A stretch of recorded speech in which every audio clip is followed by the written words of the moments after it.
Hello नमस्कार, मैं doctor Rajneesh Kumar आप सभी का एक बार फिर से हार्दिक स्वागत करता हूं। आज के वीडियो लेक्चर में हम बात करेंगे यूजीसी नेट 2022 हिंदी की पेपर के ऊपर, जो कि 30 सितंबर 2022 को हुआ था और ये सेकेंड शिफ्ट का पेपर है। तो हम पूरे प्रश्न पर बातचीत करेंगे और ये जो क्वेश्चन पेपर आप देख रहे हैं, इसका पीडीएफ आपको वो एनटीए वेबसाइट पर मिल जाएगा और आप वहाँ से भी इसको देख सकते हैं। लेकिन हम यहाँ पर पेपर को हल करते समय ये देखने की कोशिश करेंगे कि जो भी एक्सपर्ट्स पेपर बना रहे हैं वो किन किन क्षेत्रों से सवालों को उठा रहे हैं, किस इकाई से कैसे प्रश्न बना रहे हैं, क्योंकि जो भी प्रश्न पत्र बना हुआ है 2022 का, लगभग ये मानकर चलिए कि यही कमेटी इस बार भी इस पेपर को बना रही होगी।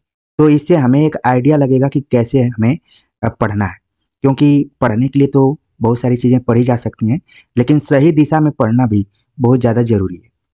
तो हम इन प्रश्नों के माध्यम से देखने की कोशिश करेंगे।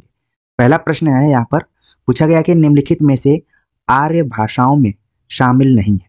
ऑप्शन दिया गया है यूनानी, लैटिन, प्राकृत, तुर्की। तो आप देख रहे हैं कि आपके दिमाग में इसका जवाब आने लगा होगा। जो भी विद्यार्थी अभी पहली बार जा रहे हैं बैठने के लिए, वो इसको बहुत ही ध्यान से देखें, और जो विद्यार्थी इसको पहले पेपर हल कर चुके हैं या फिर इस एग्जाम में बैठे हैं, वो एक तरीके से इसको रिवीजन के दृष्टिकोण से जरूर देखें, क्योंकि बार बार रिवीजन करने से चीज़ें अलग ढंग से दिमाग में बैठती हैं। तो निम्नलिखित में से आर्य भाषाओं में शामिल नहीं है, ये हमें बताना है। तो इसका जो सही जवाब है यहाँ पर ऑप्शन डी, यानी तुर्की जो भाषा है वो आर्य भाषाओं में शामिल नहीं है। अब आपके दिमाग में आ रहा होगा कि हमने तो अभी तक आर्य भाषाओं को पढ़ा था कि प्राचीन आर्य भाषा, मध्यकालीन आर्य भाषा, आधुनिक आर्य भाषा, लेकिन ये जो प्रश्न यहाँ पर पूछा गया है ये थोड़ा सा विश्व भाषा के आधार पर पूछा गया है। तो इस पर भी आपको इस चैनल पर एक वीडियो लेक्चर मिल जाएगा, उसमें पता चल जाएगा कि कौन भाषा किस परिवार से रिलेटेड है। ठीक है, तो यहाँ पर आपने देख लिया कि आर्य भाषाओं में कौन शामिल नहीं है। सही जवाब हो गया तुर्की। तुर्की जो है वो है यूराल अल्ताई भाषा परिवार से रिलेटेड है। ठीक है, तो इसको आप ध्यान में रखिए। बाकी जिस वीडियो की मैं चर्चा कर रहा था उसका लिंक मैं डिस्क्रिप्शन बॉक्स में डाल दूंगा, जरूर आप वहाँ पर देख लीजिएगा। तो पहले प्रश्न को आपने देख लिया होगा, क्योंकि शुरुआत है इसलिए इसलिए हमने पहले प्रश्न पर ज़्यादा ध्यान दिया। अब आगे बात करते हैं हम दूसरे सवाल पर। पूछा गया कि निम्नलिखित में तत्सम शब्द नहीं है। तो तत्सम शब्द नहीं आपको बताना है। ऑप्शन दिया गया है आज्ञा, राय, सर्व, स्वामी। तो चारों ऑप्शन देखने के बाद आपके दिमाग में आने लगा होगा कि तत्सम शब्द नहीं है।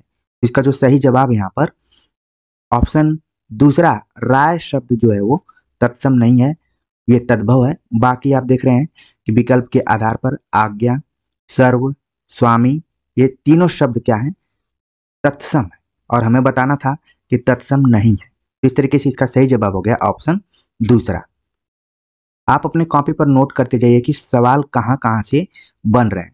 तो भाषा विज्ञान से एक सवाल बन गया, और भाषा विज्ञान में ही तद्भव, तत्सम, इन शब्द, इन चीज़ों को भी आपको ध्यान में रख कर जाना पड़ेगा एग्जाम में। यदि आपके पास कोई व्याकरण की किताब हो या फिर यूजीसी नेट के पाठ्यक्रम के अनुसार कोई पुस्तक आपने रखी हो, तो जरूर उनको देखिए। बाकी आपके लिए इस चैनल पे बहुत सारे मैटर्स मौजूद हैं। अब आपके ऊपर ये निर्भर करता है कि कितना उसका उपयोग कर पाते हैं। आगे बात करते हैं अगले क्वेश्चन के ऊपर। अभी आप देख रहे हैं कि छोटे छोटे क्वेश्चन यहाँ पर पूछे जा रहे हैं। अगला प्रश्न है कि रत्न खान के रचयिता हैं। ऑप्शन दिया गया है रस खान, नंद दास, मलुक दास, सुंदर दास। तो रत्न खान के रचयिता कौन है? आप अगर तैयारी कर रहे होंगे तुरंत आपके दिमाग में इसका जवाब आने लगा होगा। इसका सही जवाब हो गया कि मलुक दास। ये वही मलुक दास हैं जिन्होंने कि कहा कि सबके दाता राम, कह गए मलुक दास। ठीक है, तो रतन खान के रचयिता कौन है? मलुक दास। तो इनको ध्यान में रखिए, और ये भी ध्यान में रखिए कि मलुक दास किस काल के कवि हैं। हो सकता है कि मलुक दास से इस बार और भी प्रश्न बन जाए, तो आप कंसंट्रेट होकर जरूर देखिए। आगे बात करते हैं। अगला जो प्रश्न है कोटेशन के तौर पर पूछा गया, शुद्ध प्रेम मार्गी सूफी कवियों की शाखा में सबसे प्रसिद्ध जायसी हुए, जिनकी पद्मावत हिंदी काव्य क्षेत्र में एक अद्भुत रत्न है। जायसी और उनकी पद्मावत के बारे में उपर्युक्त मत किसका है? ऑप्शन दिया गया जॉर्ज ग्रियर्सन, विजय देवनारायण शाही, रामचंद्र शुक्ल, श्याम सुंदर दास। तो आप जब हिंदी साहित्य का इतिहास पढ़े होंगे आचार्य रामचंद्र शुक्ल का, तो ये आपको कोटेशन वहां पर जरूर मिला होगा। इसका सही जवाब है ऑप्शन तीसरा, रामचंद्र शुक्ल। तो यहाँ पर ध्यान में रखिए कि रामचंद्र शुक्ल ने जायसी के बारे में और पद्मावत के बारे में क्या कहा है। ठीक है, मान लीजिए सवाल पूछ लिया जाए कि किसने पद्मावत को अद्भुत रत्न माना है, मान लीजिए सवाल को थोड़ा सा मॉडिफाई कर दिया जाए, तो भी आपका जवाब आचार्य रामचंद्र शुक्ल होगा, जिन्होंने की जायसी ग्रंथावली नाम से रचना की थी। इसको भी ध्यान में रखना है। और यहाँ पर आप देख रहे हैं विजय देवनारायण शाही, इन्होंने भी जायसी नाम से पुस्तक लिखी हुई है। ठीक है, और इन्होंने कहा कि जायसी अगर सूफी कवि हैं तो कुजात सूफी कवि में माने जाएंगे। थोड़ा सा अलग ढंग से मूल्यांकन किया हुआ है। ठीक है, तो इन सारी चीजों को भी ध्यान में रखिए। अगला जो प्रश्न है, यहाँ पर पंक्तियां पूछ ली गई हैं। सुफल जन्म मोको गुरु कीना, दुख विसार सुख अंतर दीना, ज्ञान दान मोको गुरु दीना, राम नाम बिन जीवन हीना। उपयुक्त काव्य पंक्तियों के रचयिता है। ऑप्शन दिया गया है कबीर, नामदेव, रैदास, सुंदरदास। तो इस ऑप्शन को आप अपने दिमाग में बैठा रहे होंगे और जवाब भी आ रहा होगा। सही जवाब है ऑप्शन दूसरा, नामदेव। नामदेव का ये कोटेशन है। और नामदेव का जैसा आप जानते हैं कि जब भी भक्ति की शुरुआत होती है या फिर प्रथम भक्त कवि के बारे में बातचीत की जाती है तो नामदेव का नाम आता है। और इसे सवाल भी पूछ लिया गया पिछले पेपर में इनके गुरु से संबंधित। ठीक है, तो विश्ववा इस तरीके से इनके गुरु का नाम है। तो इसको भी ध्यान में रखिए। यहाँ पर पंक्ति पूछ ली गई और राम नाम, मान लीजिए इसमें तुलसीदास का नाम होता तो ये ऑप्शन और क्लोज हो जाता। ठीक है ना। चलिए आगे बात करते हैं अगले क्वेश्चन के ऊपर। अगला जो प्रश्न है वो भी पंक्तियों पर आधारित है। क्यों पले पीस कर किसी को तू, है बहुत पॉलिसी बुरी तेरी, हम रहे चाहते पटाना ही, पेट तुझसे पटी नहीं मेरी। उपयुक्त काव्य पंक्तियां किस रचनाकार की हैं? ऑप्शन दिया गया मैथिली शरण गुप्त, अयोध्या सिंह उपाध्याय हरिऔध, महावीर प्रसाद द्विवेदी, लोचन प्रसाद पांडे। तो आप देख रहे हैं कि ये जो पंक्ति है बहुत कुछ कह रही है और विकल्प में जिन भी राइटर्स का नाम दिया गया है उनमें से किसका है ये हमें बताना है। सही जवाब हो गया ऑप्शन दूसरा, अयोध्या सिंह उपाध्याय हरिऔध। ये रचना, ये पंक्तियां हरिऔध से ली गई हैं कि क्या पले पीस कर किसी को तू, है बहुत पॉलिसी बुरी तेरी, हम रहे चाहते पटाना ही, पेट तुझसे पटी नहीं मेरी। इस तरीके से आप दिमाग में रख सकते हैं कि ये अयोध्या सिंह उपाध्याय हरिऔध की पंक्तियां। आगे बात करते हैं। अगला जो प्रश्न है, करो मोहम्मद शाह बखानू, सूरज है देहली सुल्तानू, धर्म पथ जग बिच चलावा, निवर न सबरे सो दुख पावा। उपयुक्त पंक्तियां किस सूफी कवि की हैं? तो अब देख रहे हैं आप कि सूफी कवियों से रिलेटेड या फिर कवियों से रिलेटेड पंक्तियां भी ज्यादातर पूछी जा रही हैं। और यहाँ पर देखिए सूफी कवियों को इंडिकेट करके पूछा गया, करो मोहम्मद शाह बखानू, सूरज है देहली सुल्तान। किसकी पंक्ति है? ऑप्शन दिया गया मलिक मोहम्मद जैसी, नूर मोहम्मद, उस्मान, कुतुबन। ठीक है, तो इसको आप अपने दिमाग में रखिए। सही जवाब हो गया ऑप्शन दूसरा, नूर मोहम्मद से रिलेटेड ये पंक्तियां हैं।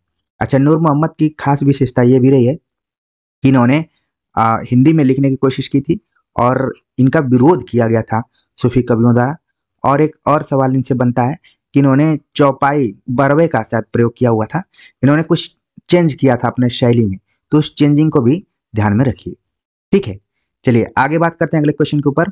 बहुत ही सामान्य प्रश्न पूछ लिया गया। हिंदी साहित्य का इतिहास दर्शन के लेखक हैं हजारी प्रसाद द्विवेदी, नलिन विलोचन शर्मा, रामस्वरूप चतुर्वेदी, विश्वनाथ प्रसाद मिश्र। तो इसका जो सही जवाब है आप लोगों ने बिल्कुल इसको याद कर लिया होगा और इसका सही जवाब हो गया ऑप्शन दूसरा, नलिन विलोचन शर्मा। इन्होंने लिखा है हिंदी साहित्य का इतिहास दर्शन। अगला जो प्रश्न है कविता पर आधारित है। असाध्य वीणा साहित्य साधना की संकेतक है, प्रियम्बद की तरह इसकी साधना में आत्मान्वेषण करना पड़ता है, परान्वेषण करना पड़ता है, सांस्कृतिक शोध करना पड़ता है, समाज से परांगमुख होना पड़ता है। तो आप देख रहे हैं कि असाध्य वीणा को आधार बनाते हुए ये प्रश्न पूछा गया है। तो आपको तो पहले दिमाग में आ जाना चाहिए कि किसकी रचना है। और इसका जो प्रमुख पात्र आप देख रहे हैं प्रियम्बद है और इसमें बीड़ा का उल्लेख किया गया है, ये भी चीज ध्यान में रखना है। और इसका संकलन किस काव्य संग्रह में है, ये सारी चीजें मैं पहले भी डिस्कस कर चुका हूँ, पुरानी वीडियोज में आप जाकर देख सकते हैं। कवि और काव्य संग्रह के अंतर्गत आपके सिलेबस के अनुसार मैंने पूरा बढ़िया से वीडियोज लेक्चर बनाया हुआ है, समय निकाल कर आप लोग जरूर देखिए। तो यहाँ पर पूछा गया कि प्रियम्बद की तरह इसकी साधना में क्या है। चारों ऑप्शन दिए गए, उन ऑप्शंस के आधार पर इसका जो सही जवाब है आत्मान्वेषण करना पड़ता है। ठीक है, आप भी अपने से इसको जोड़ सकते हैं कि आप कितना भी कोचिंग कर लें, कितना भी तैयारी कर लें, लेकिन आपको अपना आत्म मूल्यांकन या फिर आपने क्या किया उसकी भी खोज करना पड़ता है। आपने कितना डेडिकेशन के साथ समय दिया, क्या किया। जब आप असाध्य बीड़ा पढ़ते हैं तो उसमें आप देखते हैं प्रियम्बद जो है उनका समर्पण दिखलाता है वहां पर, और पूरा अपना झोंक देते हैं, समर्पित कर देते हैं और बोलते हैं कि कुछ मेरा श्रेय नहीं था, ये तो बस हो गया, अपने से बीड़ा बजने लगा। पूरी कविता जब आप पढ़ेंगे तो इसका भाव इसी तरीके से आएगा। तो आत्मान्वेषण करना पड़ता है, जैसे कि असाध्य बीड़ा साहित्य साधना की संकेतक है। आगे बात करते हैं अगले क्वेश्चन के ऊपर। अगला प्रश्न पूछा गया कि यह आख्यान इतना प्राचीन है कि इतिहास में रूपक का अद्भुत मिश्रण हो गया है, इसीलिए मनु, श्रद्धा और ईड़ा इत्यादि अपना ऐतिहासिक अस्तित्व रखते हुए सांकेतिक अर्थ की भी अभिव्यक्ति करें तो मुझे कोई आपत्ति नहीं। मनु अर्थात मन के दोनों पक्ष, हृदय और मस्तिष्क का संबंध क्रमशः श्रद्धा ईड़ा से भी सरलता से लग जाता है। कामायनी के बारे में उपरोक्त पंक्तियां किसकी हैं? तो आप देख रहे हैं कि जो कोटेशन पूछा गया है ये कामायनी से सीधे सीधे उठा लिया गया है। ऑप्शन दिया गया कि किसका कथन है, नंद दुलारे वाजपेयी, जयशंकर प्रसाद, गजानन माधव मुक्तिबोध, प्रेम शंकर। तो आपके दिमाग में इसका सही जवाब आने लगा होगा कि आखिरकार ये कौन कहा है। तो इसका सही जवाब किसी आलोचक ने नहीं कहा, बल्कि जयशंकर प्रसाद जो इसके रचयिता हैं उन्हीं का ये कथन है। और कैसे आप पकड़ पाते इसको, जैसे देखिए इस बात को कोई कोचिंग वाला भी नहीं बता सकता है। इसको बहुत ही ट्रिकी ढंग से आपको 1 से 2 बार इस प्रश्न को पढ़ना पड़ेगा और तुरंत आपको पता चल जाएगा कि किसका कथन है। यहाँ पर देखिए जयशंकर प्रसाद ने लिखा कि मुझे कोई आपत्ति नहीं है। ये लेखक खुद, जो कवि हैं, खुद लिख रहे हैं कि यह आख्यान इतना प्राचीन है कि इतिहास में रूपक का अद्भुत मिश्रण हो गया, इसीलिए मनु, श्रद्धा और ईड़ा अपना ऐतिहासिक अस्तित्व रखते हुए भी इनको प्रतीकात्मक अर्थ में भी हम देख सकते हैं। अगर कोई करे तो मुझे कोई आपत्ति नहीं है। ठीक है, तो जैसे कोई बातचीत में बोलता है कि फला अगर कुछ कर रहा है तो मुझे कोई आपत्ति नहीं है, वही बात यहाँ पर जयशंकर प्रसाद ने भी कहा है। अब देखिए कोटेशन इतना बड़ा दे दिया गया था, आप इस प्रश्न को देखकर हो सकता है कि एग्जाम हॉल में हड़बड़ाना शुरू कर दें कि आखिरकार क्या होगा। तो बहुत सारे विद्यार्थी मुक्तिबोध को लगाकर आ जाएंगे, कुछ नंद दुलारे वाजपेयी को लगाकर आएंगे, कुछ को लगेगा जयशंकर प्रसाद तो इस चीज को नहीं करे होंगे, ऐसे ही भुलवाने के लिए दिया है। लेकिन देख रहे हैं सही जवाब क्या हो गया, जयशंकर प्रसाद का। इसको आप प्राप्त कहाँ करेंगे, जब कामायनी की भूमिका पढ़ेंगे तो उसमें इसका उल्लेख किया गया है, जिस पर कि हमने पहले भी वीडियोज लेक्चर में बात किया है। प्लीज मतलब मेरी बातों को आप लोग सीरियसली लीजिए तो बहुत आपको अच्छा लगेगा। बात करते हैं अगले क्वेश्चन के ऊपर। पूछा गया कि निम्नलिखित में से कौन सा शब्द वाच्यार्थ के लिए प्रयुक्त नहीं होता है। ऑप्शन दिया गया है निश्चित अर्थ, मुख्यार्थ, अभिधा शक्ति द्वारा ज्ञात अर्थ, अन्य अर्थ। तो वाच्यार्थ के लिए कौन सा प्रयुक्त नहीं होता है, तो इसका जो यहाँ पर सही जवाब है आप लोगों के दिमाग में आने लगा होगा। मैं चारों ऑप्शंस को बोल दिया हूं, सही जवाब हो गया अन्य अर्थ।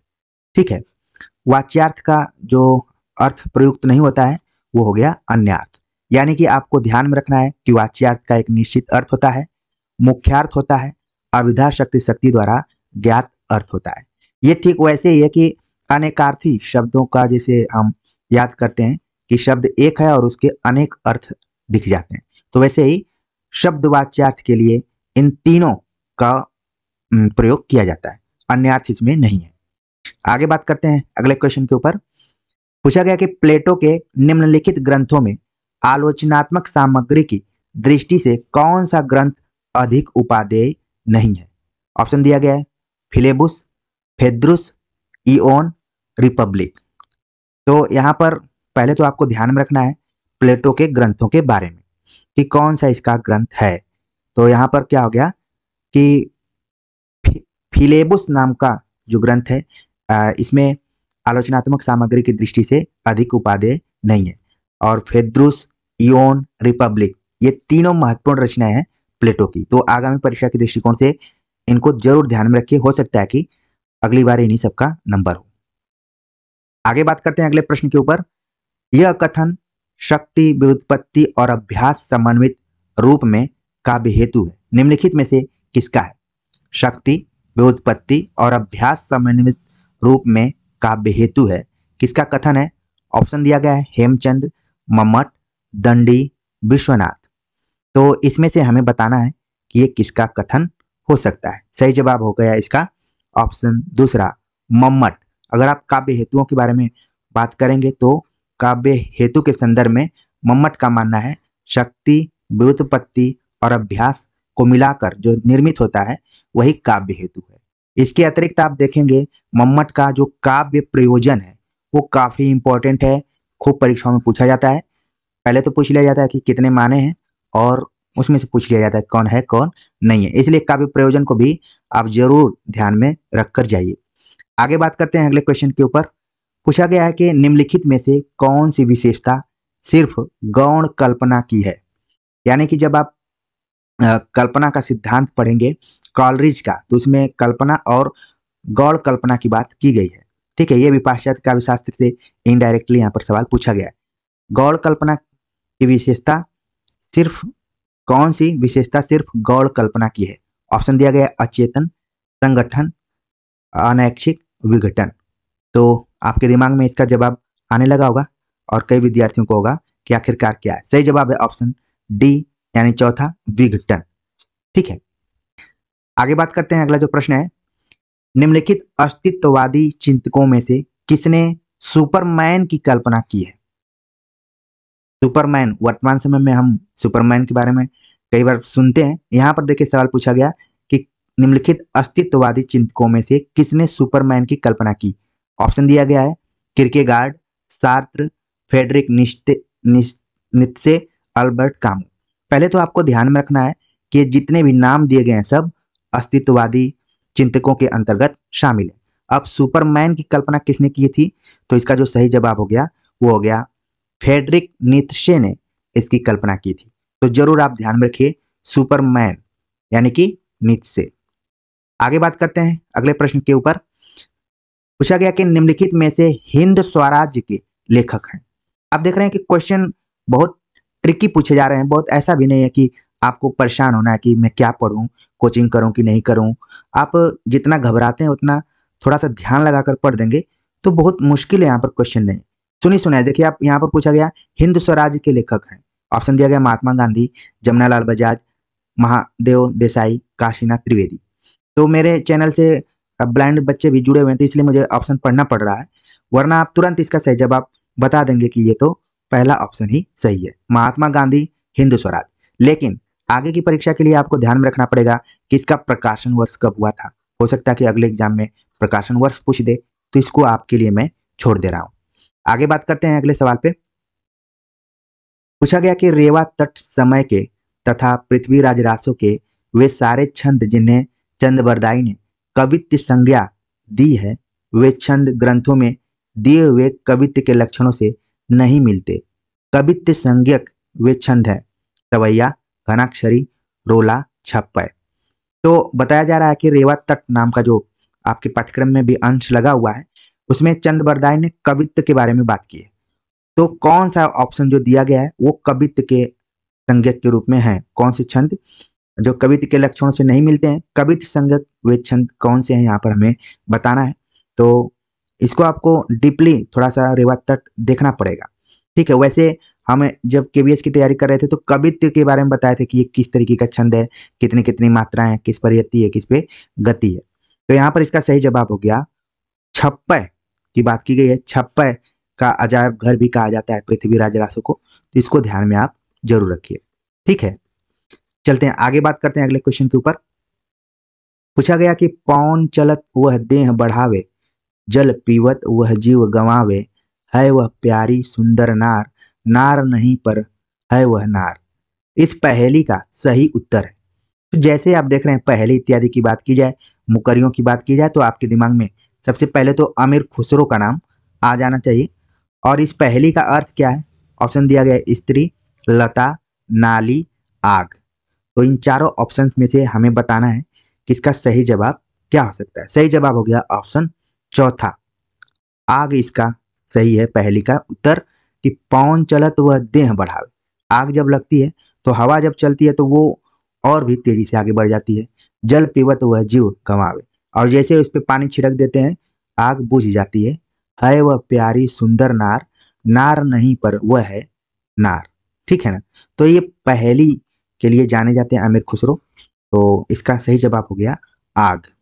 अगला जो प्रश्न है पूछा गया है कि पहले घन आनंद सींच सुजान कहीं बतिया, अति प्यार पगी, अब लाय वियोग की लाय बलाय बढ़ाए, बिसासी दगानी दगी, आखिया दुखियानी कुबानी परी, न कहूँ लाग लगे कौन घड़ी सुलगी, मति दौरी थकी न लहे ठिकठौर, अमोही के मोह मिठा से ठगी।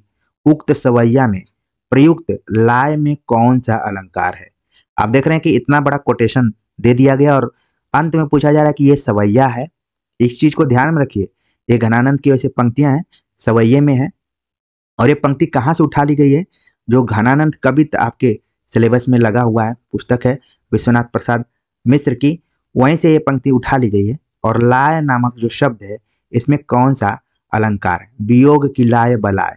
यहाँ पर वियोग की लाय, आप देख रहे हैं लाय दो दो बार आया हुआ है, तो यहाँ पर हमें बताना है कौन सा अलंकार है। ऑप्शन दिया गया है यमक श्लेष विप्सा अपहनुति। तो चारों ऑप्शन में हमें बताना है किसका सही जवाब क्या होगा। ठीक है, तो इस तरीके से इसका जो सही जवाब है आप लोगों ने तुरंत दिमाग में रख लिया होगा कि यमक है, क्योंकि आप देख रहे हैं कि दो बार आया हुआ है।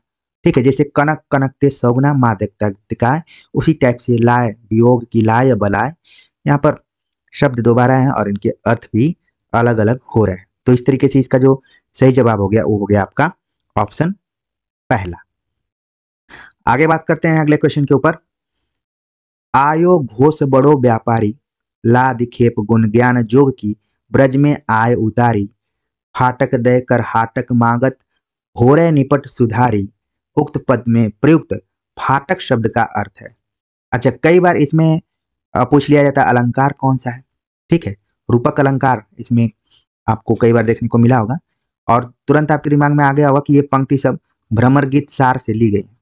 इतना जब आप दिमाग दौड़ाएंगे तब आपको आनंद आएगा, नहीं तो आपको बड़ा बोरियत महसूस होगी कि हम क्या पढ़ रहे हैं, समझ में ही नहीं आ रहा है। ठीक है, तो यहाँ पर फाटक शब्द का हमें अर्थ बताना है। पंक्तियों को आप लोगों ने अपने दिमाग में रख लिया होगा। फाटक दय कर हाटक मागत, मोरे भोरे निपट सुधारी। अब इसमें फाटक का अर्थ क्या है, चिथड़ा, अनाज फटकने से निकला हुआ कदन, बड़ा दरवाजा, झोपड़ी में लगाई जाने वाली टट्टी। ठीक है, तो इसका क्या अर्थ है। कई बार तो हम लोग फाटक का अर्थ जैसे दरवाजे से ही लगा लेते हैं। ठीक है ना, तो यहाँ पर इसका अर्थ क्या है वो ज्यादा इंटरेस्टिंग है। सही जवाब हो गया ऑप्शन दूसरा, अनाज फटकने से निकला हुआ कदन। ठीक है ना, तो इसका सही जवाब हो गया ऑप्शन दूसरा। आगे बात करते हैं, अगला जो सवाल है यहाँ पर वो भी पंक्तियों पर ही आधारित है। काम मंगल से मंडित, श्रेय सर्ग इच्छा का है परिणाम, तिरस्कृत कर उसको तुम भूल बनाते हो, असफल भवधाम। उपरोक्त छंद से स्पष्ट है कि प्रसाद ने, पहले तो ये जो पंक्तियां हैं आपके दिमाग में आना चाहिए कि कामायनी से ली गई हैं और ये किस सर्ग से ली गई हैं, इसको भी आप अपने दिमाग में रखिए। ठीक है, अब इन पंक्तियों के माध्यम से कवि जो प्रसाद हैं कहना क्या चाहते हैं। निवृत्त मार्ग का प्रतिपादन किया है, प्रवृत्ति मार्ग का प्रतिपादन किया है, निराशा और कुंठा को महत्व दिया है, काम को गर्हित बनाया है। ठीक है, तो इसके हिसाब से क्या सही जवाब होगा, काम मंडित, काम मंगल से मंडित, श्रेय सर्ग इच्छा का है परिणाम। काम मंगल से मंडित श्रेय सर्ग इच्छा का है परिणाम। इन पंक्तियों को भी ध्यान में रखिए। तिरस्कृत कर उसको तुम भूल बनाते हो, असफल भवधाम, यानी कि यहाँ पर प्रवृत्ति मार्ग का उन्होंने प्रतिपादन किया। इस तरीके से इसका जो सही जवाब है ऑप्शन दूसरा है। अगला जो प्रश्न है पूछा गया कि परिवर्तन कविता में पंत के अनुसार परिवर्तन है, नायक, नर्तक, निर्देशक, विदूषक। देखिए सामान्य तरीके से यह सवाल यहाँ पर पूछ लिया गया। परिवर्तन नाम की कविता आपके पाठ्यक्रम में लगी हुई है, बस इजीली यहाँ से सवाल पूछ लिया गया कि आखिरकार परिवर्तन को पंत ने अपनी कविता में किस दृष्टिकोण से रखा है। तो सही जवाब हो गया ऑप्शन ए, नायक के रूप में। ठीक है, आगे बात करते हैं। अगला जो प्रश्न है, कोटेशन ही दिया गया है, पंक्तियां दी गई हैं।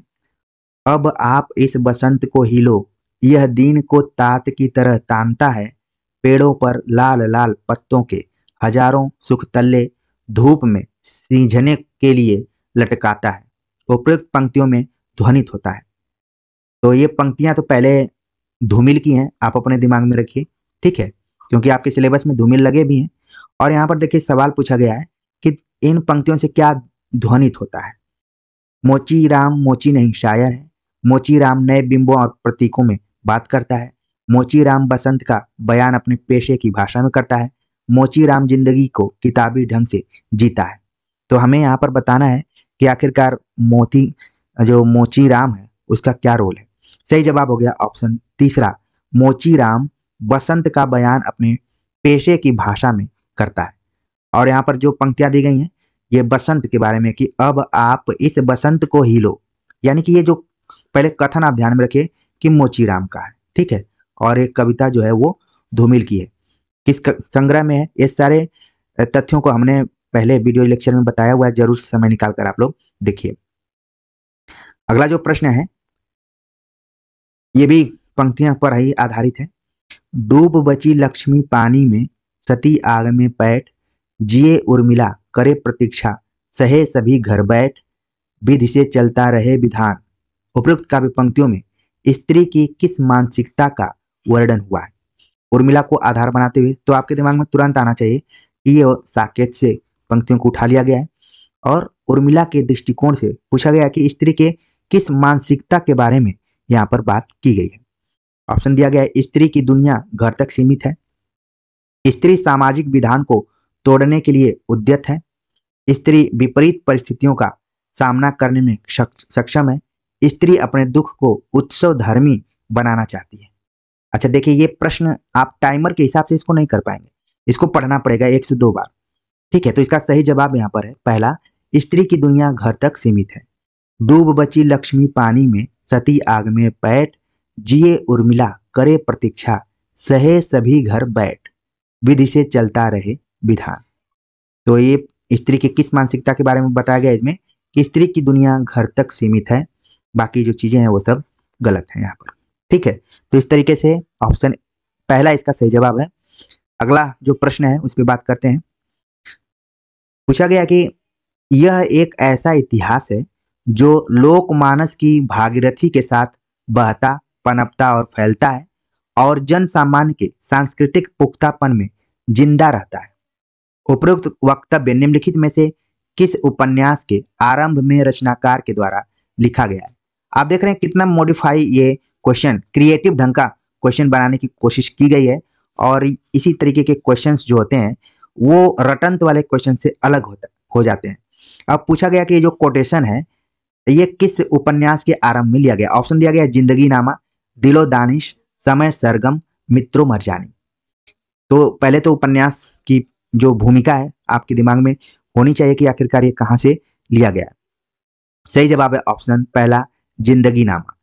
और आप देख रहे हैं कि जितनी भी रचनाएं यहाँ पर लगी हुई हैं सब एक खास रचनाकार की लगी हैं। तो इस तरीके से आप अपने दिमाग को चलाते रहिए। अभी ये कोटेशन पूछा गया है, हो सकता है कि पूछ लिया जाए कि ये रचनाएं किसकी हैं, किसके उपन्यास हैं। कोटेशन था कि यह एक ऐसा इतिहास है जो लोकमानस की भागीरथी के साथ बहता, पनपता और फैलता है और जन सामान्य के सांस्कृतिक पुख्तापन में जिंदा रहता है। और आप देख रहे हैं कि ये कोटेशन कहीं ना कहीं उपन्यास का जो टाइटिल है उससे भी मिलता जुलता है, जिंदगी नामा जिंदा। आगे बात करते हैं अगले सवाल के ऊपर। क्या तुम इतना भी नहीं जानते कि नारी परीक्षा नहीं चाहती, प्रेम चाहती है। परीक्षा गुणों को अवगुण, सुंदर को असुंदर बनाने वाली चीज है। प्रेम अवगुणों को गुण बनाता है, असुंदर को सुंदर। उपरोक्त संवाद गोदान के किन पात्रों के मध्य हुआ है। ये बहुत ही इंटरेस्टिंग यहाँ पर सवाल दिखाई दे रहा है। पूछा गया कि ये किसका कथन है यहाँ पर। तो सही जवाब यहाँ पर देखिए ऑप्शन दिया गया है मालती और मेहता, धनिया और होरी, झुनिया और गोबर, गोविंदी और खन्ना। जब भी प्रेम इत्यादि की बात की जाती है, दर्शन की बातें की जाती हैं, तो ये ज्यादातर जो डिबेट्स है तो इस डिबेट्स में तो पहले ये सब धनिया होरी इस टाइप की बातें नहीं करेंगे। ये दोनों ऑप्शन में मुकाबला था, ठीक है। तो इसमें सही जवाब हो गया ऑप्शन ए, मालती और मेहता। ये लोग हमेशा बातचीत करते रहते हैं और ये लोग शिक्षित भी हैं, ठीक है। मेहता प्रोफेसर हैं फिलोसफी में, हमेशा ये बातचीत करते रहते हैं। क्या तुम इतना भी नहीं जानते हो कि नारी परीक्षा नहीं चाहती, प्रेम चाहती है। मालती इस बात को मेहता से करेगी, ठीक है। तो इन सारी चीजों को ध्यान में आपको रखना है और गोदान को जरूर सीरियसली पढ़कर जाना है, और आप लोगों ने पढ़ा भी होगा। चलते हैं आगे, बात करते हैं अगले प्रश्न के ऊपर। पूछा गया कि मेरठ में सर्व सुख नामक एक अग्रवाल बनिया था, इस वाक्य से आरंभ होने वाली कथाकृति कौन सी है। ऑप्शन दिया गया है वामा शिक्षक, भाग्यवती, निस्सहाय हिंदू, देवरानी जेठानी की कहानी। तो आपके दिमाग में तुरंत आने लगा होगा कि आखिरकार हमने इसको कहाँ पढ़ा था। मेरठ में सर्व सुख नामक एक अग्रवाल बनिया था। सही जवाब है ऑप्शन डी, चौथा, देवरानी जेठानी की कहानी। तो आपके दिमाग में आ जाना चाहिए कि ये किसकी कृति है, ठीक है। और बाकी जितने भी ऊपर ऑप्शन दिए गए हैं सबके रचनाकारों का नाम आपके दिमाग में आना चाहिए, तभी ये सही तैयारी आप कर रहे हैं। वरना थोड़ा सा भी हिचक होगी तो मानकर चलिए कि आपको रिवीजन की जरूरत है। फिर भी आपको ध्यान में रखना है, मेरठ में सर्वसुख नामक एक अग्रवाल बनिया था, ये उल्लेख किया गया है देवरानी जेठानी की कहानी उपन्यास के अंतर्गत। आगे बात करते हैं, अगला जो प्रश्न है, परीक्षा गुरु उपन्यास में अध्याय या परिच्छेद के स्थान पर किस शब्द का प्रयोग किया गया है। अब देखिए, ये किसी किताब में आपको नहीं मिलेगा जब तक आपके पास मूल टेक्स्ट नहीं होगी, ठीक है। क्योंकि ये वहीं से सवाल बने हुए हैं। आप किसी, जैसे बच्चे पूछते रहते हैं कि कौन सी किताब पढ़ेंगे तो उसमें से मिल जाएगा, ऐसा कुछ नहीं। यहाँ पर आप देख रहे हैं कि सीधे सीधे जो बनाने वाला, पेपर बनाने वाला है, किताब उठाया और वहां से सवाल बना दिया। परीक्षा गुरु उपन्यास में अध्याय या परिच्छेद की जगह किस शब्द का प्रयोग किया गया। ऑप्शन दिया गया अनुच्छेद, प्रकरण, सर्ग, काल, ठीक है। तो जिनके जिनके पास किताब होगी वो जरूर इस किताब को अपने देखें। सही जवाब हो गया इसका ऑप्शन दूसरा, प्रकरण में बांटा गया है परीक्षा गुरु उपन्यास, ठीक है। जब आप आचार्य रामचंद्र शुक्ल का इतिहास ग्रंथ पढ़ेंगे तो वो भी प्रकरणों में बांटा गया है, ठीक है ना। ये भी सवाल पूछा जा सकता है। आगे बात करते हैं, अगला जो प्रश्न है, पूछा गया कि किसी श्रीमान जमींदार के महल के पास एक गरीब अनाथ विधवा की झोपड़ी थी। जमींदार को अपने महल का हाथा उस झोपड़ी तक बढ़ाने की इच्छा हुई। उपरोक्त पंक्तियां किस कहानी की प्रारंभिक पंक्तियां हैं।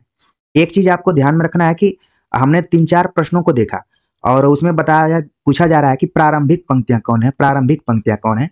तो अब आपको अलर्ट होना पड़ेगा। अभी प्रारंभिक पंक्तियां पूछ रहा है, फिर पूछ देगा बीच की पंक्तियां कौन है, फिर पूछ देगा अंतिम की पंक्तियां कौन है।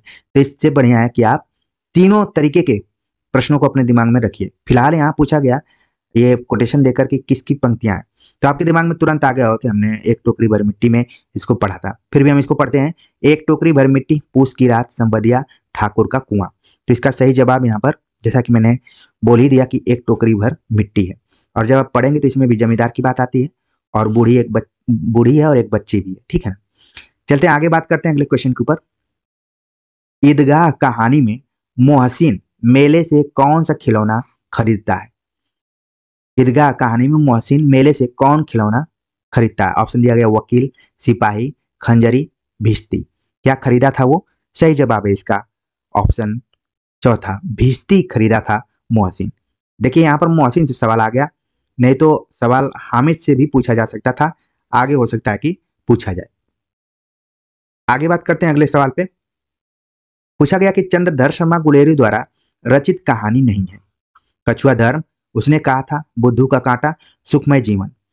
तो ये भी क्रिएटिव तरीके का क्वेश्चन है और आप लोगों के दिमाग में तुरंत आ गया होगा कि नीचे के जो तीनों ऑप्शन है वो कहानी है, बाकी कछुआ धर्म इनका प्रसिद्ध निबंध है, ठीक है। वो ये वही चंद्रधर शर्मा गुलेरी हैं जिन्होंने की पुरानी हिंदी नाम भी दिया हुआ है, ठीक है ना। तो इन सारी चीजों को कोरिलेट करके आप अपने दिमाग में रखेंगे तो ज्यादा आनंद आपको आएगा। अगला प्रश्न है, निर्मल वर्मा द्वारा रचित कहानी नहीं है। अंधेरे में, दूसरी दुनिया, पिछली गर्मियों में, बादलों के घेरे में, ठीक है। निर्मल वर्मा द्वारा रचित कहानी संग्रह नहीं है। तो आपके दिमाग में सारी चीजें आने लगी होगी कि आखिरकार कौन सा ऑप्शन हो सकता है जो कि निर्मल वर्मा की कहानी संग्रह में नहीं होगा, ठीक है। तो इसका जो सही जवाब यहाँ पर है ये ऑप्शन चौथा है, बादलों के घेरे में। ये इनका कहानी संग्रह नहीं है। बाकी अंधेरे में याद रखिए, इन्होंने कहानी संग्रह लिखी, जबकि कविता लिखा है किसने लिखा है, आपके दिमाग में आने लगा होगा। मैंने स्पेस छोड़ दिया है, आप जरूर कमेंट्स कर कर बताइए। दूसरी दुनिया, पिछली गर्मियों में, ये सब तीनों जो कहानी संग्रह हैं निर्मल वर्मा के। बादलों में घेरे कृष्णा शोभती का आप याद करके रख सकते हैं। आगे बात करते हैं, अगला जो प्रश्न है, प्रश्न देखिए बहुत रटंतु वाला प्रश्न नहीं है, बहुत ही आपको यहाँ पर आराम से जो कुछ आपने पढ़ा है, सिलेबस को भी दोहरा लिया है, टेक्स्ट एक दो बार पढ़ लिया है तो भी आप कर पाएंगे। पूछा जा रहा है कि अंधेर नगरी के आधार पर कहा जा सकता है कि भारतेंदु की साहित्य संबंधी अवधारणा, साहित्य बैठे ठालों का विलास है, साहित्य नागर जनों के मनोरंजन हेतु है, साहित्य ग्रामीण जनों की शिक्षा के लिए है, साहित्य की सामाजिक भूमिका होती है। तो क्या कहा जा सकता है अंधेर नगरी के आधार पर? तो इसका जो सही जवाब यहाँ पर है वो आपके भी दिमाग में आने लगा होगा। चौथा ऑप्शन है साहित्य की सामाजिक भूमिका होती है, ठीक है।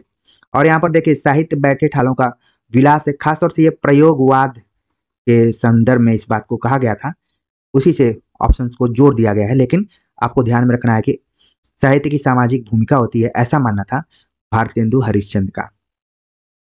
अगला प्रश्न है, विजय तृष्णा का अंत पराभव में होता है, अलक्षेंद्र राज सत्ता सुव्यवस्था से बढ़े तो बढ़ सकती है, केवल विजय से नहीं। यह विचार चंद्रगुप्त के किस चरित्र का है? तो आप देख रहे हैं कि चंद्रगुप्त नाटक से क्वेश्चन पूछ लिया गया। ऑप्शन दिया गया है चाणक्य, दानडायन, चंद्रगुप्त, आजीवक। यह किसका कथन है कि विजय तृष्णा का अंत पराभव में होता है, अलक्षेंद्र राज सत्ता सुव्यवस्था से बढ़े तो बढ़ सकती है, केवल विजय से नहीं। बहुत बड़ी बात कही जा रही है कि किसी भी सरकार को चलाने के लिए सुव्यवस्था जरूरी है। ये नहीं कि लगातार आप जीत हासिल कर रहे हैं तो आप बहुत विकास कर रहे हैं, ऐसा कुछ नहीं, ठीक है। तो किसने कहा? सही जवाब है इसका ऑप्शन दूसरा, दानडायन। जबकि आप जानते हैं कि दानडायन एक तपस्वी का रोल कर रहा है और ऐसी बातें तपस्वी ही कर सकते हैं। तो ये भी आईक्यू लेवल से आप अपना आंसर दे सकते हैं। चलते हैं आगे बात करते हैं, आईक्यू लेवल भी तभी काम करता है जब आप थोड़ा कुछ पढ़ लेते हैं। आगे बात करते हैं अगले सवाल के ऊपर। पूछा गया कि समस्त मानव जीवन के प्रवर्तक भाव या मनोविकार ही होते हैं।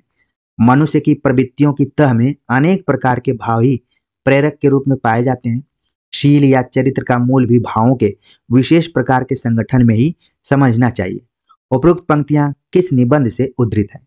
जैसे इन पंक्तियों को मैं पढ़ रहा था तो मेरे दिमाग में आचार्य रामचंद्र शुक्ल का ही चित्र आ रहा था। और यहाँ पर पूछा गया कि किस निबंध से पंक्तियां ली गई। ऑप्शन दिया गया कविता क्या है, भाव या मनोविकार, मनुष्य ही साहित्य का लक्ष्य है, तुम चंदन हम पानी। तो चारों रचनाएं दी गई हैं और उसमें से दो रचनाएं तो आचार्य रामचंद्र शुक्ल की हैं और दो अलग अलग हैं, और वो भी आपके दिमाग में आने लगा होगा कि वो दोनों किसकी किसकी हैं, ठीक है ना। तो इसका जो सही जवाब यहाँ पर हो गया वो हो गया ऑप्शन दूसरा, भाव या मनोविकार नामक निबंध, जो कि चिंतामणि में है, ठीक है।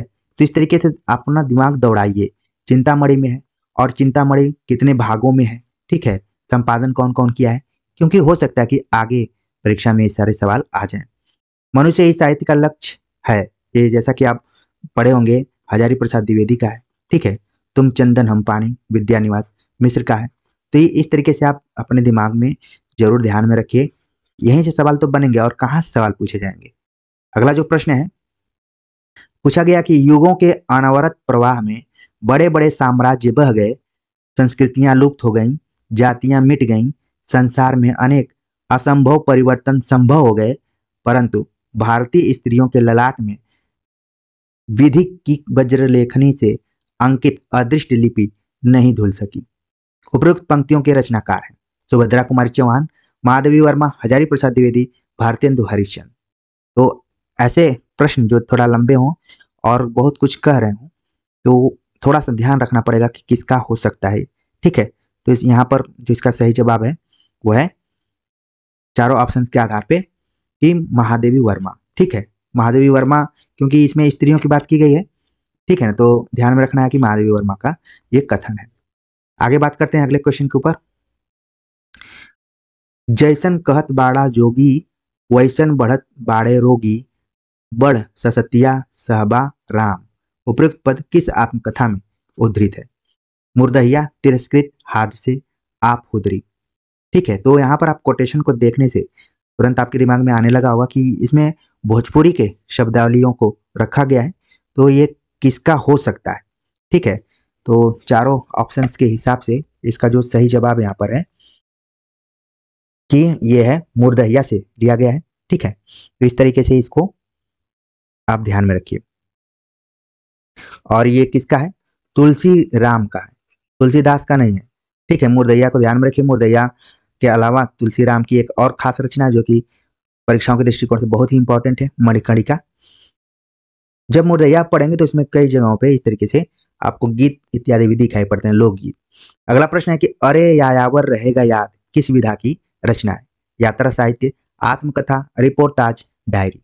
बहुत ही छोटा प्रश्न है, लेकिन अगर ये आएगा तो बहुत अच्छी बात है, नहीं आएगा तो फिर बड़ा दिक्कत होने लगेगी। अरे यायावर रहेगा याद, सही जवाब है यात्रा साहित्य है। हालांकि इसमें याद शब्द लगा हुआ है, तो आपको संस्मरण नहीं बल्कि यात्रा साहित्य। यहाँ पर संस्मरण होता तो ये ऑप्शन और क्लोज हो जाता, लेकिन कोई बात नहीं, एग्जाम है, सही जवाब हो गया ऑप्शन पहला, अरे यायावर। और ये किसका है? अज्ञे का है। ठीक है, आगे बात करते हैं अगले क्वेश्चन के ऊपर। हरिवंश राय बच्चन की आत्मकथा नहीं है। ऑप्शन दिया गया है नीड़ का निर्माण फिर, आज के अतीत, क्या भूलूं क्या याद करूं, बसेरे से दूर। हरिवंश राय बच्चन की आत्मकथाओं के बारे में आपने पढ़ी होगी कि ये 4 खंडों में विभाजित है, और इनका आपने क्रम भी पढ़ा होगा कि कौन सा है। अब इसमें हमें बताना है कि कौन सा नहीं है। तो आप देख रहे हैं कि नीड़ का निर्माण है, आज के अतीत नहीं है, क्या भूलूं क्या याद करूं ये भी है, बसेरे से दूर भी है। ठीक है, 10 द्वार से सोपान तक इसको नहीं रखा गया है, उसके स्थान पर रख दिया गया आज के अतीत। आप पढ़े होंगे ये है भीष्म शाहनी का। ठीक है ना, तो इस तरीके से आप इसको देख सकते हैं। बाकी इसी तरीके से प्रश्न बन रहे हैं, आप प्रश्नों की प्रकृति को अच्छे से समझ रहे होंगे। अगला प्रश्न है कि आवारा मसीहा में शरत चंद्र का जन्म स्थान कहाँ दर्शाया गया है? तो आवारा मसीहा को ध्यान में रखिए कि ये किस विधा में है, और इसका प्रकाशन कब हुआ था, कौन लिखा है, और ये भी सवाल पूछा जाता है कि कितने वर्षों में लिखा गया था। ये बहुत बड़ा सवाल है इस कृति के दृष्टिकोण से। इसमें पूछा गया कि शरत चंद्र का जन्म स्थान कहाँ दर्शाया गया? देवानंदपुर, भागलपुर, वसंतपुर, कृष्णपुर। तो इसका जो सही जवाब यहाँ पर है, आप लोगों के दिमाग में भी आने लगा होगा, सही जवाब हो गया ऑप्शन पहला, देवानंदपुर में हुआ था। ठीक है ना, इसी से रिलेटेड एक है इनका देवदास। चलिए आगे बात करते हैं। अगला जो प्रश्न है थोड़ा सा बड़ा प्रश्न है। रीति साहित्य के बारे में हजारी प्रसाद द्विवेदी का कथन है। देखिए यहाँ पर स्पेशली हजारी प्रसाद द्विवेदी से जोड़कर सवाल पूछ लिया गया कि रीति साहित्य के बारे में हजारी प्रसाद द्विवेदी क्या मानते हैं, वो हमें बताना है। ठीक है, तो पूछा गया है रीति काव्य मादक कविता का साहित्य है। रीति कविताएं पाठकों में सामाजिक चेतना का भाव भी पैदा करती हैं। रीति साहित्य में चित्रित नारी अपनी महिमा से महियसी नहीं बन पाई है। रीति कवि दरबारी मनोवृत्ति से परिचित होने पर राजाश्रयों से विमुख होने लगे। अब इसमें हमें कूटों के आधार पर बताना है कि कौन सा ऑप्शन सही है, ए और सी, ए और बी, ए और डी, बी और सी। ठीक है, तो इसमें हमें थोड़ा सा ध्यान रखना है कि कौन सा सही है। तो कथन रहा है रीति काव्य मादक कविता का साहित्य, ये बात सही है। और सी ऑप्शन है रीति साहित्य में चित्रित नारी अपनी महिमा से महियसी नहीं बन पाए, ये भी क्या कथन सही है। सही उत्तर का हमें चयन करना था, बाकी जितने भी इसमें ऑप्शन दिए गए गलत हैं। तो इस तरीके से हजारी प्रसाद द्विवेदी का भी आपको इतिहास ग्रंथ पढ़ना यहाँ पर इस प्रश्न के हिसाब से जरूरी लग रहा है कि एक नज़र जरूर आप देख कर जाए। चलते हैं अगले क्वेश्चन पे बात करते हैं। अगला जो प्रश्न है पूछा गया कि हिंदी साहित्यकारों के जीवन पर आधारित उपन्यास है। महासमर, मानस का हंस, बाण भट्ट की आत्मकथा, खंजन नयन। तो जीवनी पर आधारित है, वो भी हिंदी साहित्यकारों की। तो मानस का हंस जैसा कि आप जानते हैं तुलसीदास, खंजन नयन सूरदास। अब इसमें से हमें सही उत्तर का चयन करना है। तो आप देख रहे हैं कि बी और डी, पहला ऑप्शन ही क्या हो गया, सही हो गया। ठीक है, और आप देख रहे हैं यहाँ पर बाण भट्ट की आत्मकथा जरूर दिया गया है, लेकिन ये किसी साहित्यकार से रिलेटेड नहीं है। आगे बात करते हैं। अगला जो प्रश्न है, इनमें से भिखारी दास की रचनाएं हैं। अब यहाँ पर देखिए रचनाओं को आधार बनाकर भी सवाल पूछा जा रहा है, तो आपको ध्यान में रखना है इनमें से भिखारी दास की रचनाएं हैं। सबसे पहले तो आपको ध्यान में रखना पड़ेगा कि भिखारी दास किस काल के हैं। इनकी रचनाएं जो दी गई हैं, काव्य निर्णय, अंग दर्पण, श्रृंगार निर्णय, रस पीयूष निधि। तो कौन सी ऐसी रचना है जो कि भिखारी दास की है? कूट उसी तरीके का दिया गया है, ए और सी, बी और सी और डी, बी और डी, इस तरीके से दिया गया है। ठीक है, तो इसमें से हमें आंसर बताना है। तो इसका जो सही जवाब यहाँ पर है वो है अगर हम ऑप्शन देख लें तो ए और सी। ठीक है सॉरी, काव्य निर्णय, तो एक भिखारी दास का हो गया। ठीक है, और श्रृंगार निर्णय, ये भी क्या है? भिखारी दास का है। रस पीयूष निधि ध्यान में रखना है, अंग दर्पण ध्यान में रखना है। ये दोनों रचनाएं जो हैं ये भी रीतिकाल के फेमस कवियों द्वारा ही लिखी गई हैं। तो आप एक नज़र जरूर दौड़ाइए, क्योंकि किताब आप जब उल्टेंगे पलटेंगे तो एक दो प्रश्न और आपके तैयार हो जाएंगे। बताने के लिए मैं तुरंत यहाँ पर आपको बता सकता हूँ, लेकिन थोड़ा सा आप भी थोड़ा सा मेहनत कीजिए। चलते हैं आगे बात करते हैं, इसका हम सही जवाब यहाँ पर दे देते हैं कि ए और सी। अगला प्रश्न है, जे ही न मित्र दुख होई दुखारी, तिन नहीं बिलोकत पातक भारी, उपरोक्त चौपाई का सही अर्थ है। देखिए प्रश्न बहुत छोटा पूछा गया है यहाँ पर, लेकिन ऑप्शन इसके बड़े बड़े दिए गए। पूछा गया कि जे ही न मित्र दुख होई दुखारी, तिन नहीं लोक बिलोकत पातक भारी। जो मित्रों के दुख से दुखी नहीं होता उसे देखना भी पाप है। मित्रों के दुख से दुखी होना उचित होते हुए भी जरूरी नहीं है। मित्रता ऐसी हो जिसमें लाभ हानि की भावना छिपी हो। मित्रता का निर्वहन न करने वाले को देखना भी पाप है। तो इसके हिसाब से हमें यहाँ पर बताना है कि कौन सा ऑप्शन सही है। केवल ए और डी, ए और बी और सी, बी और डी, इस तरीके से ऑप्शन दिए गए हैं। उन ऑप्शंस के आधार पे हमें इसको बताना है कि इसका सही जवाब क्या हो सकता है। ठीक है ना? तो यहाँ पर क्या है, चौपाई है, पहले तो ध्यान में रखिए। पहला ऑप्शन, जो मित्रों के दुख से दुखी नहीं होता उसे देखना भी पाप है, तो ये हो गया एक तो सही। इसके बाद मित्रता का निर्वहन न करने वाले को देखना भी पाप है। अब देख रहे हैं कि ऑप्शन कुछ उसी तरीके से एक दूसरे से मिलते जुलते हैं, और ये दोनों क्या है, सही भी है। ठीक है ना? और बाकी ये दोनों तो एकदम से गलत है। इस तरीके से इसका सही जवाब हो गया पहला ऑप्शन, ए और डी। और ये किसकी पंक्तियां कहाँ से ली गई हैं ये भी आपके दिमाग में आ जानी चाहिए।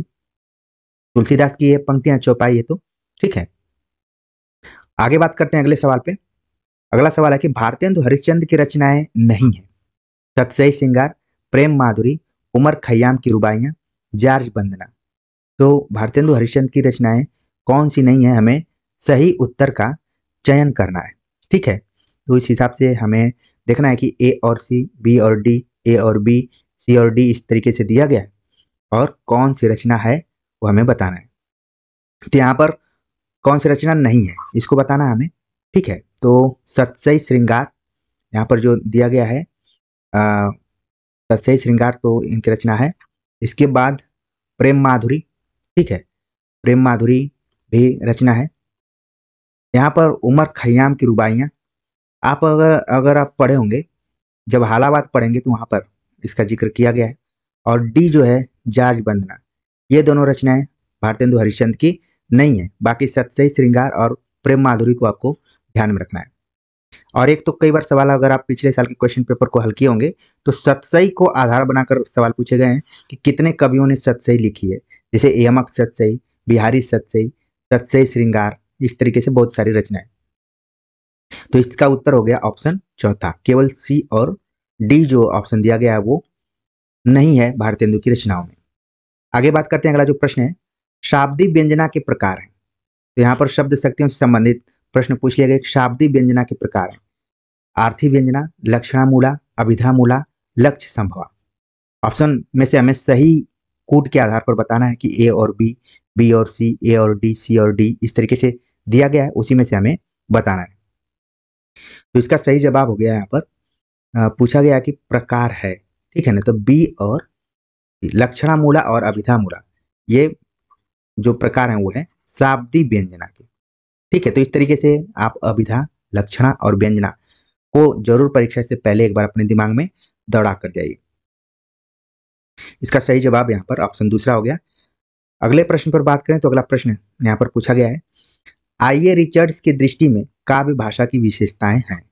आइए रिचर्ड्स की दृष्टि में काव्य भाषा की विशेषताएं हैं।